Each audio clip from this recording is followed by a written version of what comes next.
déranger, je serai facilement remarquable pour le professeur. Mais quand je serai là au fond, même quand je vais déranger, le professeur aura du mal à me constater. Pourquoi? Parce que je suis au fond. C'est l'image d'un fond. Pourquoi dans les choses de Dieu? C'est la tête qui est dedans. Mais les hommes sont encore dans les morts. Parce que tu es un fond. Pourquoi dans les Pourquoi dans les choses de Dieu? Tu es serviteur. Mais en toi on trouve la semence de Dieu. Et en toi-même on trouve encore la semence. Ça prouve que tu es un faux. C'est que la Bible dit. Plusieurs viendront en mon nom. Oh mon Dieu. Et disons Seigneur, n'avons-nous pas enseigné en ton nom? N'avons-nous pas prêché en ton nom? N'avons-nous même pas prophétisé et chassé le démon?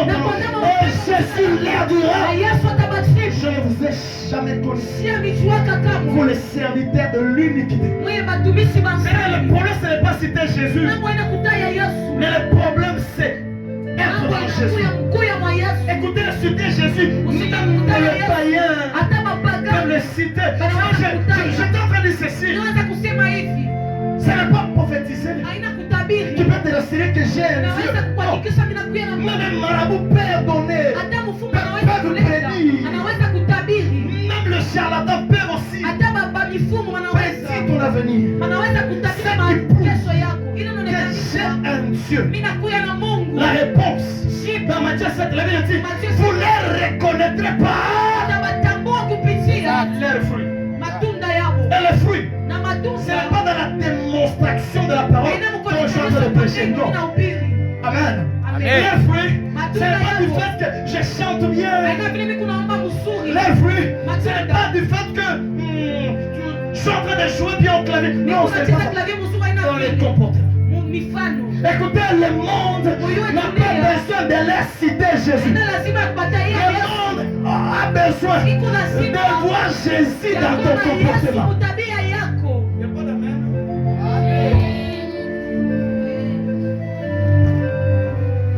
Le monde commence même à se fatiguer de toi. Tu leur cites trop Jésus. Mais ils ne voient pas Jésus dans ton comportement. Amen. Amen dans le Seigneur. On peut être là. Dans l'église. D'ailleurs, tout homme de Dieu, quand il est à l'église, il a l'impression de montrer comme si c'est une bonne personne. Amen. C'est pourquoi même les sœurs, vous les trouvez dans des genres de pièges.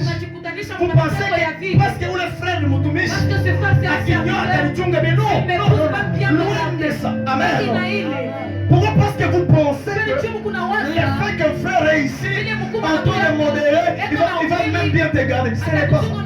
Que Dieu bénisse à mon nom. Bien-aimé dans le Seigneur, laisse-moi te dire une chose. Sois vrai.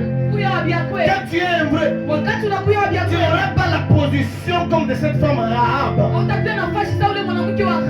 Rahab, c'était une personne qui, lorsque les enfants d'Israël, je suis dans Josué chapitre 2, vous allez commencer cette histoire. Alors que les enfants d'Israël cherchaient à explorer Jéricho, Josué a envoyé des espions pour aller explorer Jéricho. Et la Bible dit, Rahab était une habitante de Jéricho, mais qu'on n'habitait pas au milieu de Jéricho. Sa maison était attachée au mur de la ville de Jéricho. Aussi ma demeure est attachée au mur de la ville de Jéricho. Donc j'aurai la probabilité de voir ce qui se passe à Jéricho dans la ville. Et au même moment de voir ce qui se passe à l'extérieur de ma vie. À cause de Rahab, les deux espions que Josué avait envoyés ont facilement exploré Jéricho. Vous savez quand tu es faux, un faux, c'est la porte des scandales dans l'église. Quand un scandale vient pour l'église, ça passera par un faux. Prends l'exemple de Judas Iscariote. Le scandale cherchait à entrer, ça passait par Judas. Un faux dans l'église, c'est une porte d'accès du diable. Est-ce que je suis en train de parler? Est-ce que ça passe ici? Est-ce que un message, Est-ce que ce message te met? quand je suis faux, je suis une porte ouverte du diable. Judas était arrivé de vendre Jésus. Bien-aimé dans le Seigneur, quand tu es vrai, même si ton frère, même si ta soeur par exemple, t'a offensé, quand tu chercheras à le faire du mal, tu ne sauras pas parce que tu es un vrai. Tu chercheras à le faire du mal, mais tu te sentras incapable de le faire. Parce qu'à toi, il n'y a pas cette semence de faire le mal. Mais quand tu es un fou, tu seras la première personne à faire le mal. Quand tu es un faux, tu seras la première personne à fracturer l'enjeu. Quand tu es un faux, tu seras la première personne à répliquer contre le mal. Ouais, je suis en train de parler. Ma journée d'hier était prise par un ami qui m'a pris toute ma journée. Il avait des problèmes sérieux à son boulot. J'étais obligé d'aller dans son entreprise pour passer toute ma journée. Et par là, j'ai compris ceci. Parce qu'il reçoit beaucoup de coups de sa sœur propre, qui est la chef directe. Alors, il est en train de me dire ceci. J'ai envie aussi de répliquer. Je viens dire la force d'un chrétien. Ce n'est pas en répliquant, mais c'est en recevant les coups sans répliquer.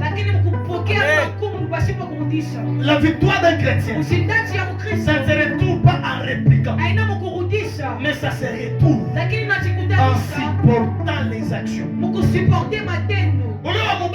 Anafanya activement. Et j'attends de sema atanirudishia paka. Kama nairudishia na mimi nitafuaya hivi. Mambo mengi loko fanya inaendelea. Amen, amen, amen. Amen. Quand tu es vrai, tu auras du mal de répliquer. Même que ce soit aux injures. Quand tu es vrai, tu auras du mal de répliquer. Que ce soit à toute mauvaise action. Bien que le français dise toute action correspond à une réaction. C'est un slogan de prière. Mais pour celui qui a Dieu, malgré on fait de mauvaises actions contre lui, il ne répliquera jamais. Parce qu'il est vrai. C'est lui qui est vrai. Il travaille pour que même les forts arrivent à devenir comme lui. Oh mon Dieu, je reprends ma phrase. C'est lui qui est vrai. Travaillera pour pousser même au fond de devenir comme lui. C'est ça un vrai. C'est pour ça que je lui ai dit. Je lui ai dit ta victoire à toi ne se repose pas en réagissant. Non. Garde silence. Mais cherche-la comme c'est ta grande sœur. Dimanche, même le soir, va chez elle, va la voir. Et parle-la doucement. Et tout ira bien. Et arrivé à 14h, il m'a appelé, il m'a dit, j'ai fait tout ce que tu m'as dit. Nous sommes à une bonne relation avec ma grand-mère. Bien aimé dans le Seigneur, laisse-moi te dire, des fois évangile pour gagner même les païens. Ça ne demande pas de leur donner les invitations comme ça. Le fait seulement de voir, vile tu ya kuona, de trouver en toi un bon comportement. kupata ndani mwako mifano mizuri. C'est une évangélisation plus excellente. Inakuwa injili ya mzuri. Certains païens de nos quartiers n'arrivent même pas à croire wafike kwa mimi parce qu'ils ne trouvent pas Jésus dans leur comportement. Yesu matabia yetu. Certains païens de nos avenirs ne croient pas parce qu'ils ne voient pas Jésus dans notre façon de parler. Certains païens ne croient pas parce qu'ils ne trouvent pas Jésus dans notre réaction. Tu es un chrétien. Comment est-ce que celui qui est à côté de toi aura les coups de croix ou de suivre ton Jésus? Écoutez maintenant ce que Paul dit. Il dit ceci dans Gilles le chapitre 1er. Il dit il se peut qu'il y a des impus qui se sont glissés parmi vous. Amen. Un impie, c'est un homme mauvais. Un homme qui n'a pas la semence de Dieu, mais qui se présente comme étant un serviteur de Dieu. Il se peut qu'il y a deux impies. Autrement dit, il y a des infiltrés qui se sont glissés au milieu de vous. Ayant l'objectif de tourner l'évangile de Dieu. Ayant l'objectif de tourner l'évangile de Dieu. Bien aimé dans le Seigneur.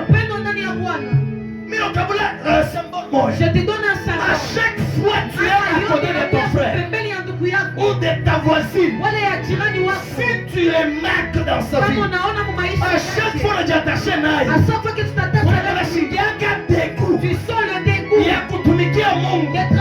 Déjà là c'est un indice que celui-là n'est pas une bonne personne, n'est pas un vrai chrétien. À chaque fois que tu t'attaches à un soi-disant frère, tu sens toujours les dégoûts, tu sens toujours les découragements.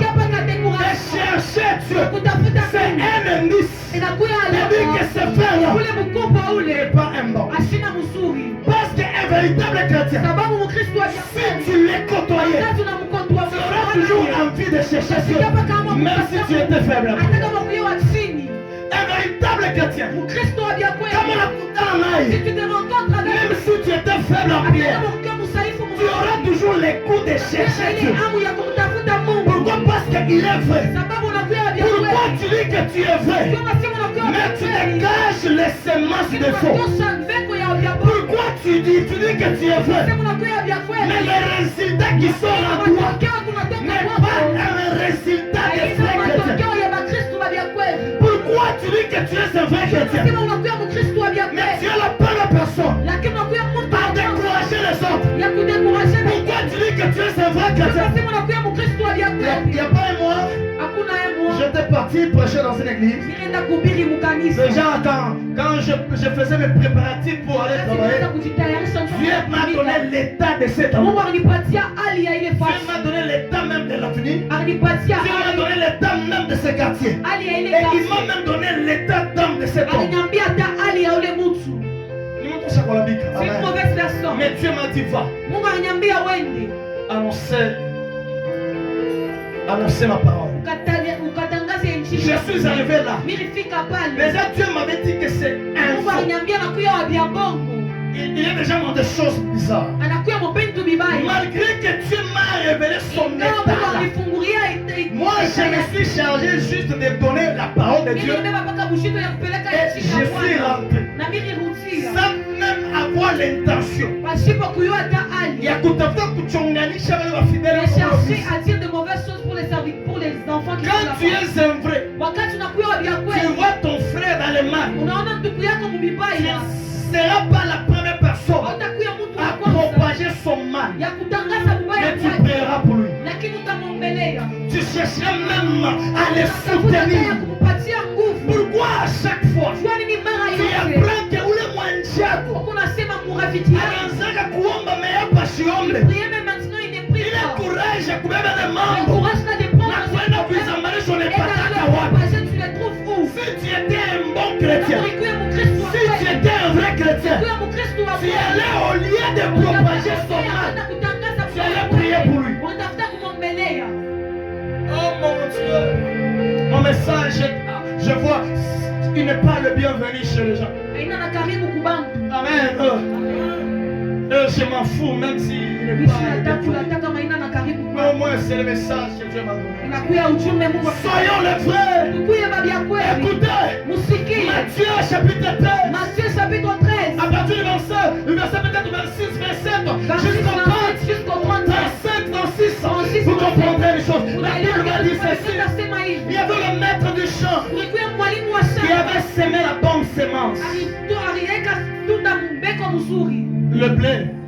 Mais pendant la nuit, un voleur est venu aussi la nuit. Il a semé sa mauvaise sémence. Livré. Amen. Laisse-moi dire à quelqu'un, il est très avantageux, même si tu te retrouves dans les caractéristiques que je dis d'un faux chrétien, il n'est pas encore trop tard. Il y a moyen de changer de position. Il y a moyen de changer de position. Si tu remarques certains signes que je viens de t'enseigner d'infos et que tu les remarques aussi chez toi, il n'est pas encore trop tard de changer de camp. Parce que quand les serviteurs ont détecté une mauvaise sémence d'un voleur dans le champ, ils sont partis au maître du champ pour leur dire ça, n'est-ce pas?